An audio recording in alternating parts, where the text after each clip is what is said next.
My girlfriend, Chloe, and I had been together for years, but we had never taken the step toward marriage. The reason was simple. She was completely against the institution. At least, that's what she had always told me. That belief was shattered one ordinary afternoon when I arrived home and my phone rang. It was a call from a bridal shop. "Hello, is this Chloe's partner?" a cheerful voice asked. "The wedding dress she liked has been altered and is ready. When would be a good time for her to pick it up? And please pass on our congratulations on her marriage to Leo." I was stunned, standing frozen in the entryway. The words echoed in my head, unbelievable and sharp. Leo was Chloe's childhood friend. Before I could even process the shock, my phone buzzed again, this time with a text message from Chloe herself. Leo had a fight with his parents. It read, "He'll be staying at our place for a little while." In that single, devastating moment, everything became clear. She wasn't against getting married.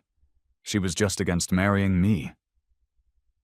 The foundation of our long relationship crumbled beneath my feet, and I knew what I had to do.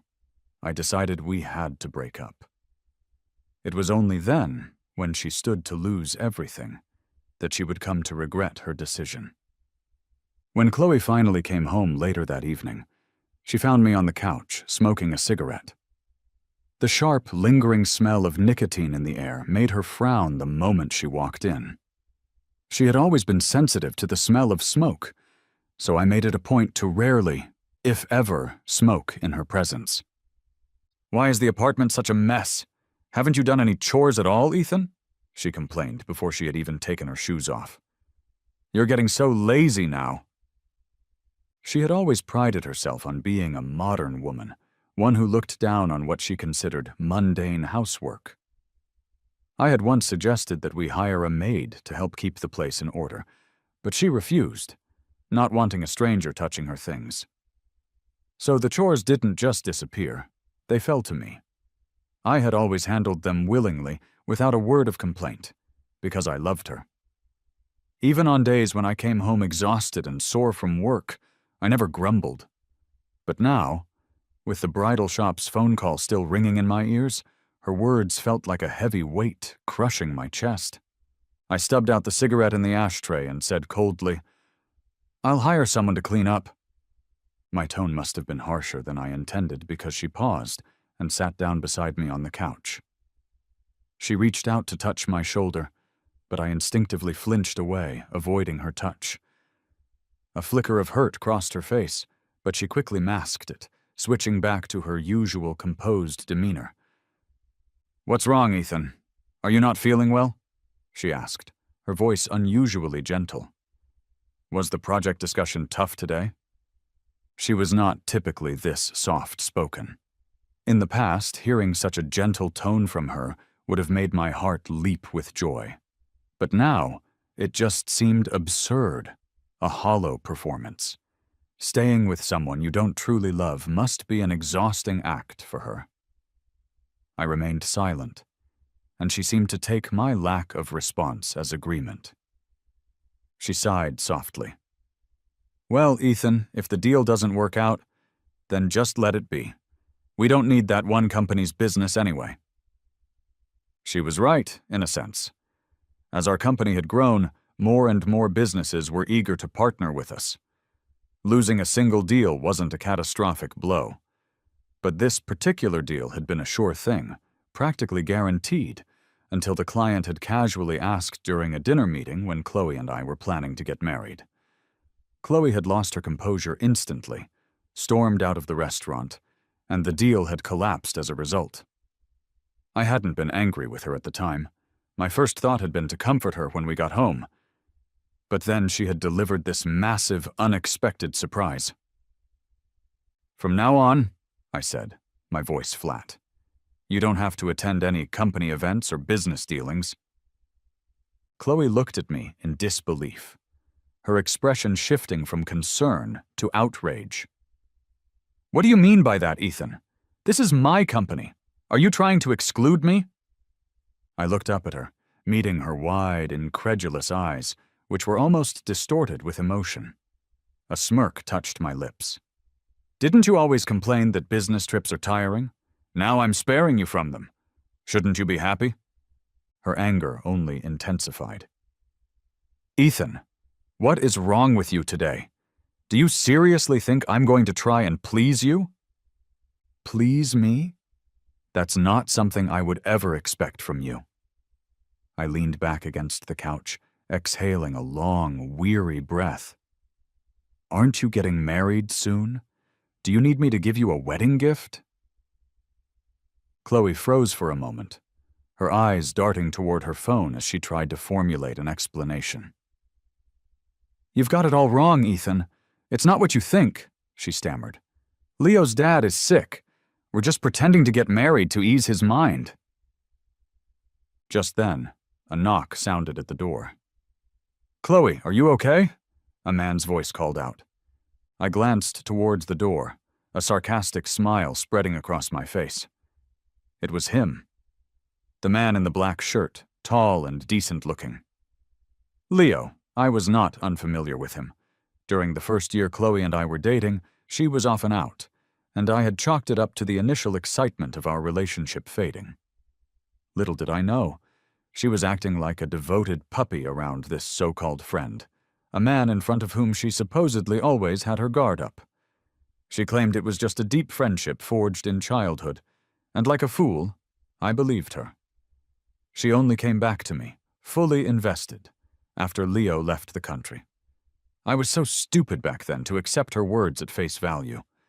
Leo nodded at me, a look of condescending superiority on his face. "Ethan, if you mind me staying here, I can find somewhere else. I grew up with Chloe, and I wouldn't want you two to argue because of me." "Leo, what are you saying?" Chloe immediately interrupted, her voice laced with concern as she looked at him.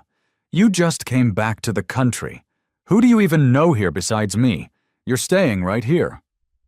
When her eyes shifted back to me, however, they were filled with impatience and disdain. "Ethan, whatever game you're playing, I don't care. If you want to break up, then go ahead. I'd like to see where you'd go without me." She smirked, supremely confident in her position. She knew that the success of her company, which I had built for her, meant that one word from her could completely wreck my career. She was using my future, the very life I had poured my soul into, as a weapon to threaten me. A laugh, fueled by pure anger, escaped my lips. I stared hard at the woman I had loved for so many years, not wanting to miss a single expression on her face. "What now? Are you planning to consummate the marriage right here in front of me? Chloe, you're loaded. Can't you afford to buy your little lover another house?" I had been with Chloe for a decade, since I was 18, and now I was 28. In all that time, I had never spoken to her so harshly. But what did it matter now? Over the past couple of years, my parents had been pressing me more and more about getting married. I couldn't bring myself to tell them that the woman I loved wasn't interested in marriage, so I bore all the pressure myself. To me, marriage was just a piece of paper, an accessory. The important thing was that Chloe and I loved each other. Who would have thought that while I was trying so hard to protect our relationship, she was already off trying on wedding dresses with someone else? The absurdity of it all was staggering. Hearing my words, Chloe's face contorted with rage. She raised her hand to slap me. "Ethan, who are you insulting?" I couldn't tell if she was angry because we were fighting or because I had insulted Leo. I caught her wrist before it could connect with my face and stood up, towering over her. Did I say something wrong? Her face flushed as she struggled to pull her hand away, but my grip was firm. It was only when Leo stepped forward looking anxious that the dynamic shifted. "Ethan, this is all my fault," he said, stepping between us. "It has nothing to do with Chloe. We didn't think it through before telling you. I'm really sorry." He sounded so sincere, so earnest, that it made me look like the one causing all the trouble. While I was caught off guard by his performance, Leo suddenly bowed his head toward me, whispering so only I could hear. "It's just a wedding for now. But who knows what will happen later, Ethan. The marriage you begged for a decade and couldn't get. I just had to talk a little, and here it is. Who do you think you are?" He glanced up at me, his eyes filled with a blatant, undisguised mockery. "What did you say?" I demanded, grabbing the collar of his shirt. But Leo immediately changed his expression, shifting back to a look of wide-eyed innocence. "Ethan, what are you doing? Have you lost your mind? Let go of me!" Chloe rushed over and, without a moment's hesitation, slapped me hard across the face. The sting was sharp, and for a second, I was just frozen there, stunned by the impact. "Leo, are you okay?" she asked, her voice frantic. "I'm fine," he replied, playing the victim perfectly. "It's all my fault for making you two fight." Chloe took Leo's hand, her eyes full of worry and care. I hadn't even done anything to him, yet in her eyes, Leo was fragile and blameless, while I was the villain. He stood there, the picture of innocence, as if he couldn't possibly do anything wrong. "Ethan, I'm telling you," Chloe threatened, completely ignoring the red mark forming on my cheek. "If anything happens to Leo, you just wait." I sneered. "I only grabbed his collar, I didn't stab him. Is it really that serious?" "If you really did stab him, I would make you suffer for it." Chloe's voice was harsh, leaving no doubt that she was not joking. Before I could respond, she pulled Leo by the arm and left without a single backward glance. I stood there alone in the apartment watching them go, my mind a blank slate. I stood there for a long time, a really long time, until my legs began to feel numb. Only then did I slowly wipe my face, feeling a dampness on my cheek. Why is this place leaking anyway? Chloe didn't come back that night. I used the time to pack my things. This house had been purchased 3 years ago. I remember when we first moved in, Chloe was as happy as a butterfly, flitting around the empty rooms until she finally landed in my arms. She hugged me tightly, acting cute and playful. She had said that from that day on, this would be our home. She even talked about adopting a cat, and then a dog, and how they would be our children. In the end, it did become a home, just not mine and hers.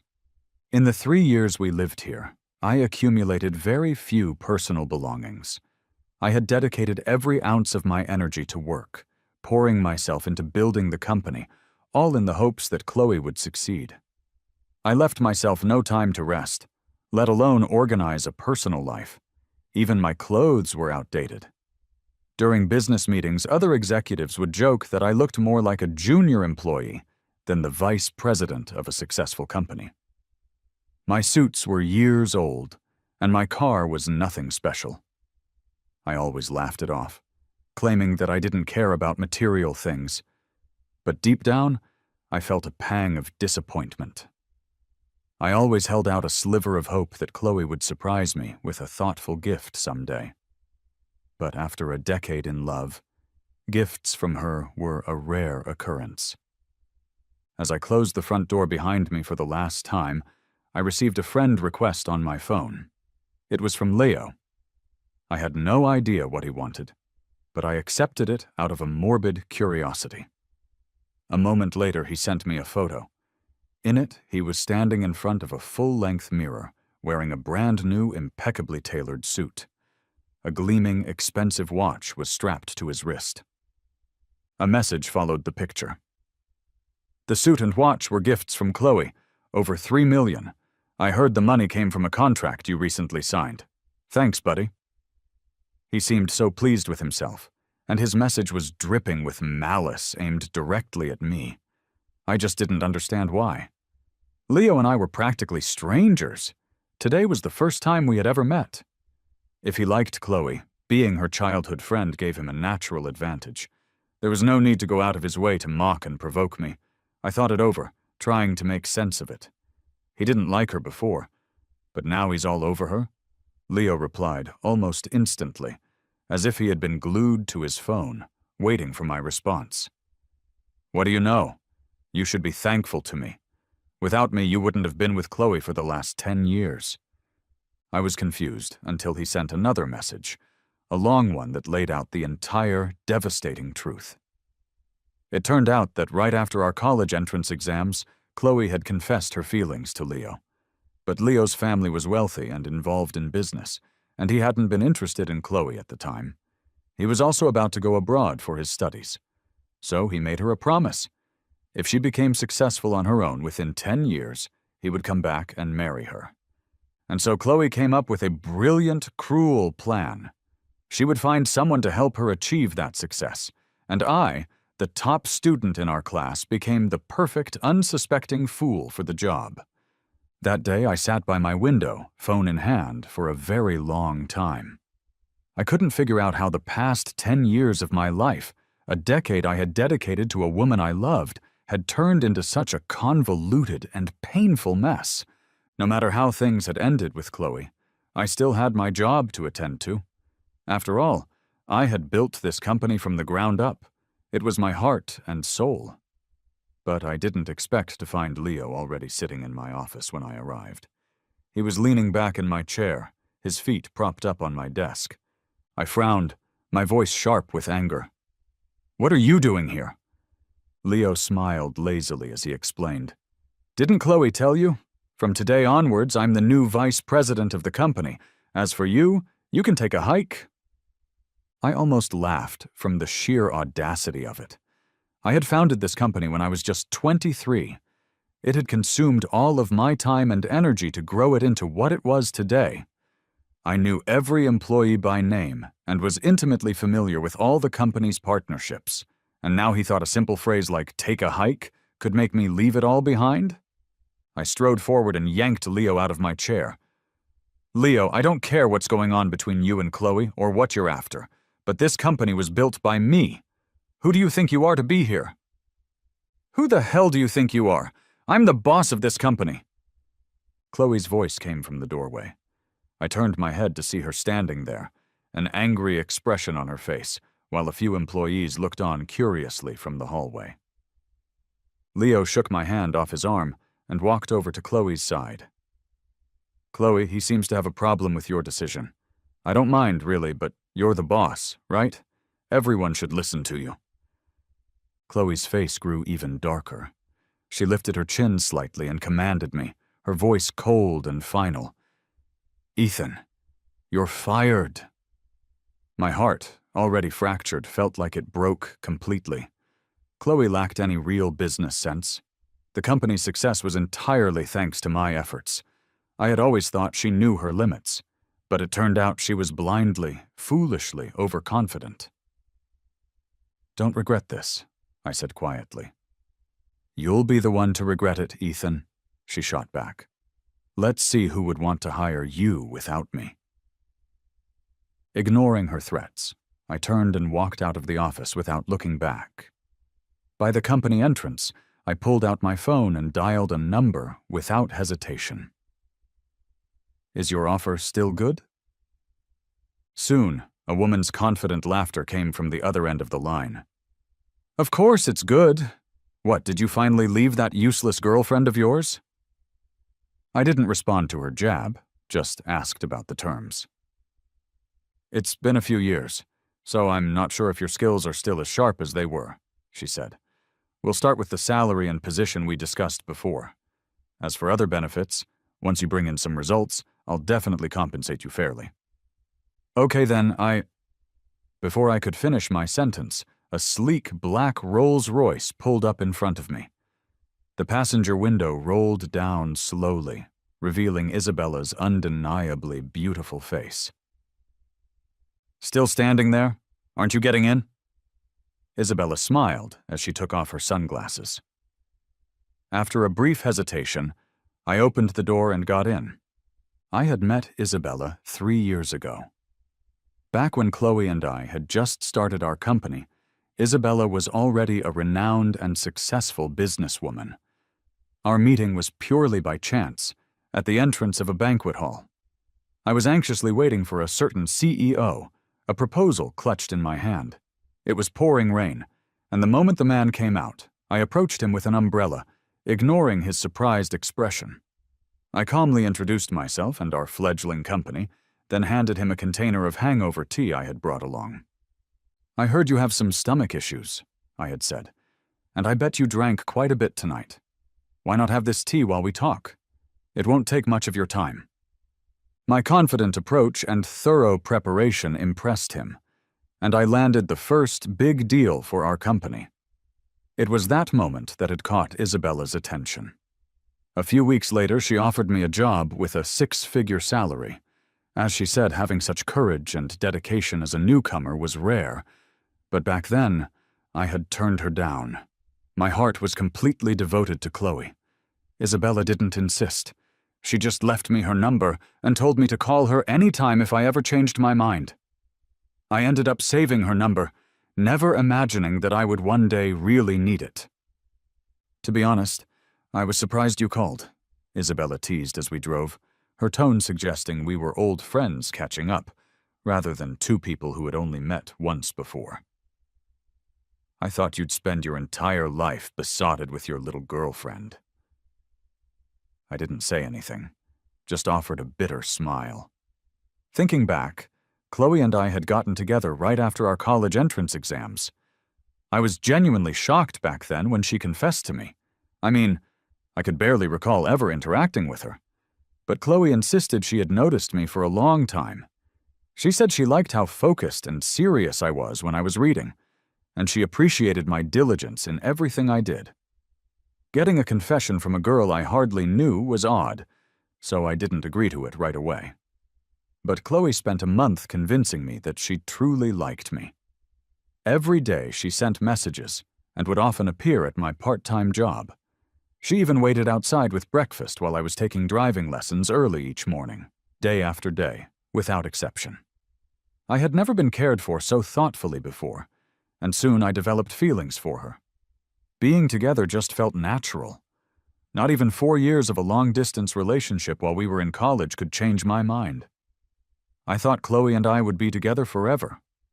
I never expected that even our very beginning was a calculated part of her long-term scheme. Isabella was a pleasant person to be around. When she dropped me off at my new, temporary apartment, she handed me a stack of files from the back seat. "Here's some company information and details on a few ongoing projects. Think you can digest it all overnight?" I quickly collected myself, taking the heavy folders from her. "No problem." "Great. Join me tomorrow to meet a client. Then," thanks to Isabella's files, I had no extra energy to waste thinking about Chloe. The next day was spent shadowing Isabella, and I learned a tremendous amount just by observing her. She was charismatic, flawless in her conversation and actions. She effortlessly secured deals while keeping the atmosphere light and friendly. It was impressive, and I realized there was still so much for me to learn. For a while, I stuck closely to Isabella, studying different files each night, leaving thoughts of Chloe and my past life far behind. So when she called, I didn't immediately recognize the number. "An ex-girlfriend calling?" Isabella asked, noticing my hesitation. I nodded to her as I picked up. She glanced at her watch. "You have 3 minutes to handle it." "Got it, boss." I walked into a secluded corner to take the call. Chloe's haughty voice immediately greeted me. "How's life treating you now, Ethan? Tough, isn't it? Come back to me and I can act like nothing ever happened." I was speechless for a moment, wondering where Chloe got her boundless confidence. Maybe I had made her feel too important in our relationship. "Chloe," I said, my voice steady, "we're over. Please stop bothering me." I thought my tone was calm and non-threatening, but she suddenly became furious. She laughed, a harsh, grating sound, and said, "Fine, fine, fine," 3 times in a row. "Ethan, you think you're so tough now? I'll wait for the day you come crawling back to me." She hung up, and I immediately blocked her number. Returning to Isabella's side, I saw that exactly 3 minutes had passed. She nodded in approval. "Let's go. Mike is waiting." Following Isabella into the office, I noticed her easy familiarity with Mike, the CEO of a major tech firm. They chatted about elite business matters that I mostly tuned out, until a familiar name caught my ear. "You heard about that recent family bankruptcy, right?" Mike was saying. "It hit a lot of people hard, including that family Leo was almost going to marry into. With the bankruptcy, it seems the wedding is off. They must owe a lot of money." I missed some of the details, but I clearly heard Leo's name. On the way back to the office, I couldn't shake the conversation from my mind. Isabella, still reading through her files, asked without looking up, "What's on your mind? You've been spaced out." I hesitated for a moment, but eventually told her everything about Leo and Chloe. Isabella raised an eyebrow, a small chuckle escaping her lips. "So, this Leo is with your ex now?" I nodded. "Interesting. With his family's debts piling up, they could be getting desperate. Your ex's company seems doomed. I wouldn't mind you lending them a hand." She paused, then added, "The best strategy, though, would be to let them battle it out internally. Then we can buy the company for cheap. After all, it was your company in the first place." She returned to her files, but her words got me thinking. It felt good that someone remembered and acknowledged my contributions to Chloe's company. Taking Isabella's advice to heart, I began closely monitoring Chloe's company. Sure enough, after I left, no new deals were made. Meanwhile, Leo was burning through the company's funds at an alarming rate. His social media was a constant stream of flaunted luxury watches, sports cars, and even new real estate purchases. I recalled how unwilling Chloe had always been whenever I needed money for the business. Back then, to convince myself it was okay, I had even looked up Chloe's zodiac sign, telling myself that people of her sign just didn't like to spend money. Looking back now, it was all just laughably absurd. Quite a few of my former colleagues from the company reached out to vent to me. They said that Leo, the new VP, was doing nothing all day long except going on extravagant dates with Chloe. All the actual work landed on their shoulders, and many people had already quit. Hearing this, I told them to hang tight for a little while longer. It seemed like Chloe's good days were almost over. I saw Chloe again at a large industry conference. Isabella had sent me to scout the venue first while she finished a dinner meeting with an important client. But guess who else showed up? Chloe and Leo walked in together. The minute she saw me, Chloe headed straight over and stopped me in my tracks. "Oh, isn't this Ethan?" she said, her voice dripping with disdain. "What, you left me, and now you're working as a waiter?" She looked at me like I was some insect she had found on her shoe. The funny thing was, the look other people were giving her was more like they thought she was an idiot. I had been around with Isabella long enough to meet a lot of influential bosses lately. It was clear to anyone who wasn't blind that Isabella was taking me under her wing and grooming me for a major role. Meanwhile, Chloe had been off on dates with Leo, completely ignoring her own dying company. I chuckled and threw her words back at her. "What, they just let any old nobody in here now?" Leo, with his arm draped around Chloe's shoulders, chimed in sarcastically. "Cut it out, Chloe. Maybe Ethan is mad at us. It was our fault, to be fair. If life's tough, you should tell Chloe. Given the decade you spent together, she won't leave you hanging." Chloe laughed cockily. "Yeah, Ethan, didn't I tell you? Kneel and beg for me, and I'll pretend all this past stuff didn't happen." I glanced at the time.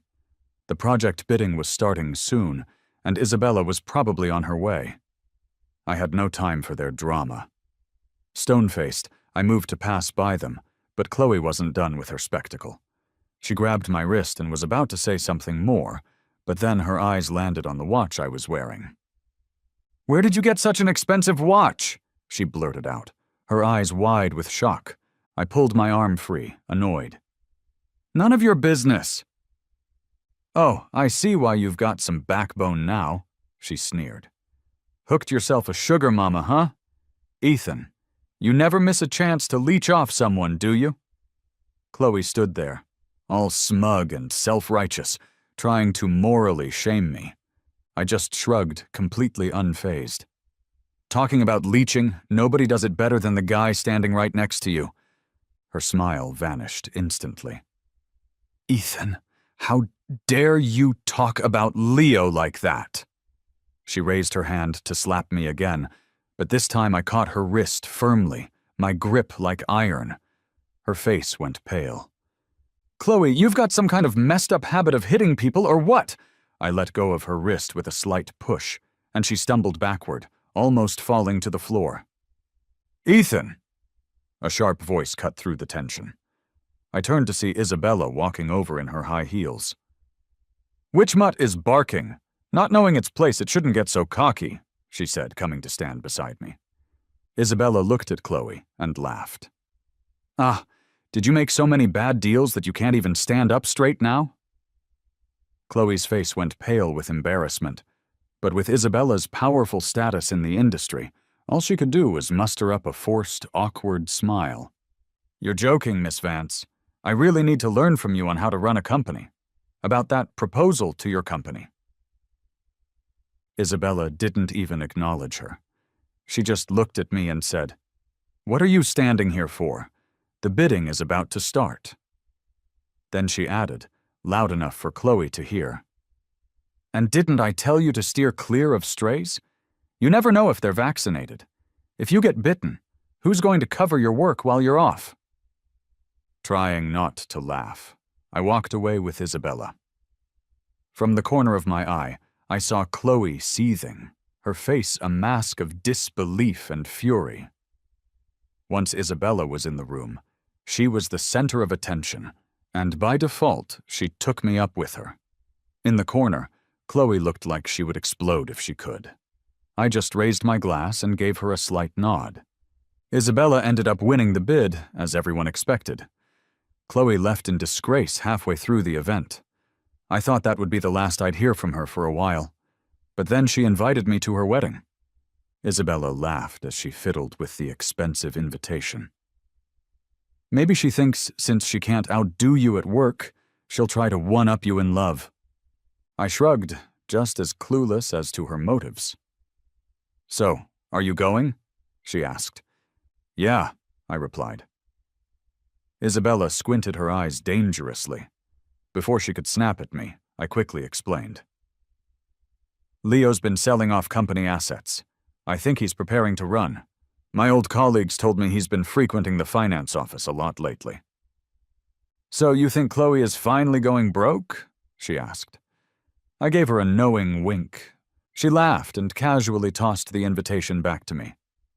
All right, you're cleared to go. Much obliged, Your Highness. On the day of Chloe's wedding, a huge crowd of people showed up. The venue was decked out to the nines, a picture of opulence. She had even invited a lot of media, probably hoping that the spectacle of this wedding could squash the rumors about her company going broke. Too bad for her. It might just end up confirming those rumors instead.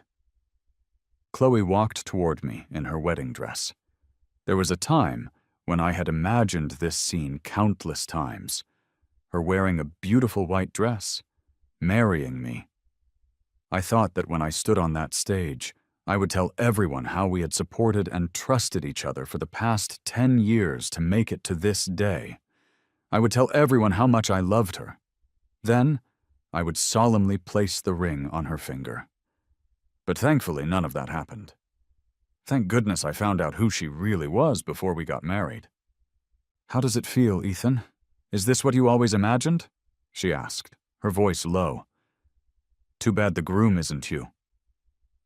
Chloe stared at me intensely, as if she were trying to see any sign of pain or sadness in my face. Too bad for her. There was no ripple of emotion in my heart. Perhaps my indifferent attitude made her mad. Chloe gritted her teeth and said harshly, "Why are you pretending, Ethan? Who doesn't know that your biggest dream in life is to marry me?